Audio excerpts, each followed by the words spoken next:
जय श्री कृष्ण मित्रों, क्या आप जानते हैं कि अतिकाय कौन था जिसे स्वयं पवन पुत्र हनुमान जी भी नहीं हरा पाए थे।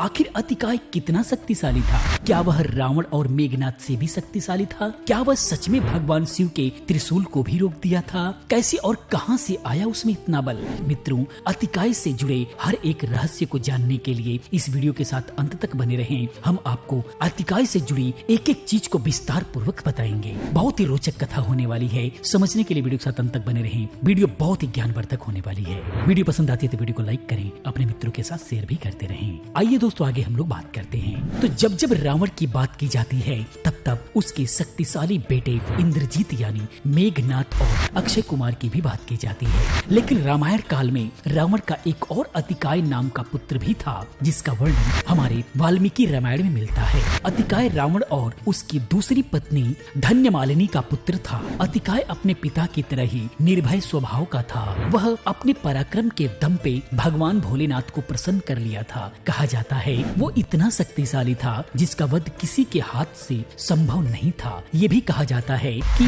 वो कैलाश पर्वत पर जाके स्वयं भगवान शिव का मान भंग कर दिया था, जिससे प्रसन्न होकर स्वयं भगवान शिव ने अतिकाय को धनुर्विद्या का ज्ञान दिया था और उन्होंने अतिकाय को बहुत सारे अस्त्र भी प्रदान किए थे। उसके बाद अतिकाय ने ब्रह्मा जी से ब्रह्म शक्ति फास का एक ऐसा अमोघ अस्त्र प्राप्त कर लिया था, साथ ही ब्रह्म कवच को भी प्राप्त कर लिया था, जो उसे दिव्य अस्त्रों के प्रहार से भी बचाया करते थे। उस समय उसको मारना असंभव हो गया था। वाल्मीकि रामायण युद्ध सर्ग 71 के अनुसार जब युद्ध में कुंभकर्ण मारा गया तो उसके बाद राक्षसी सेना का दायित्व अतिकाय के हाथों में सौंप दिया गया। जब अतिकाय अपनी राक्षसी सेना के साथ युद्ध भूमि में पहुंचा तो उसकी विशाल शक्ति को देखकर वानर सेना में हाहाकार मच गया। उन्होंने सोचा कि फिर से कुंभकर्ण जीवित हो उठा। उसके बाद वह सब भागते हुए भगवान राम के शरण में गए और उस शक्तिशाली राक्षस को देखकर एक समय के लिए भगवान राम भी चिंतित हो गए। जब उन्होंने विभीषण से पूछा कि हे विभीषण, ये दिव्य रथ पर बैठा विशाल शरीर को धारण किए ये राक्षस कौन है? तब विभीषण ने बताया कि ये रावण का पराक्रमी पुत्र अतिकाय है।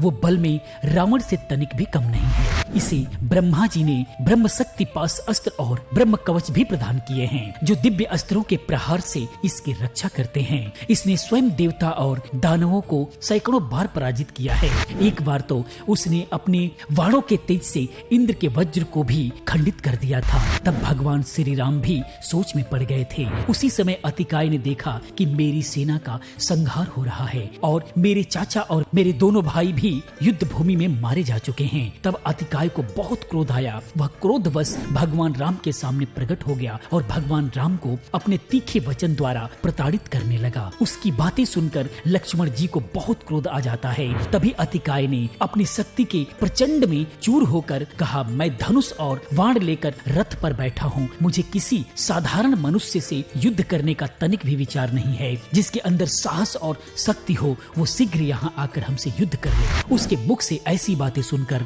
लक्ष्मण क्रोधवश उसके सामने युद्ध करने के लिए आ गए। इधर जब लक्ष्मण जी 4 से 5 दिव्यास्त्र छोड़ते तो अतिकाय उन सभी दिव्यास्त्रों को आसानी से काट देता, क्योंकि उसके पास सभी प्रकार के दिव्यास्त्रों का काट मौजूद था। उसके बाद अतिकाय ने अपनी मायावी शक्तियों से अपने मायावी रथ को आकाश में लेकर चला गया और वहां से वो लक्ष्मण पर प्रहार करने लगा। जब हनुमान जी ने देखा कि अतिकाय आकाश में से लक्ष्मण जी पर प्रहार कर रहा है तो हनुमान जी ने लक्ष्मण जी को अपने कंधे पर बैठाकर आकाश की तरफ ले गए। उन दोनों के बीच युद्ध इतना भयंकर हो रहा था कि सभी देवतागण भी चुप्पी मारकर देख रहे थे। लक्ष्मण जी को अतिकाय के मृत्यु का कोई रहस्य पता नहीं था जिससे कि वह अतिकाय का वध कर सके। ऐसे में लक्ष्मण जी की सहायता करने के लिए वायुदेव वहां प्रकट हुए और उन्होंने लक्ष्मण जी को बताया कि अतिकाय को ब्रह्मा जी से सुरक्षा कवच प्राप्त है। उसको ब्रह्मा जी के सिवा कोई भी दिव्यास्त्र खंडित नहीं कर सकता। वायुदेव द्वारा बताए गए उस उपाय के बाद लक्ष्मण जी ने ब्रह्मास्त्र का संधान किया और उसे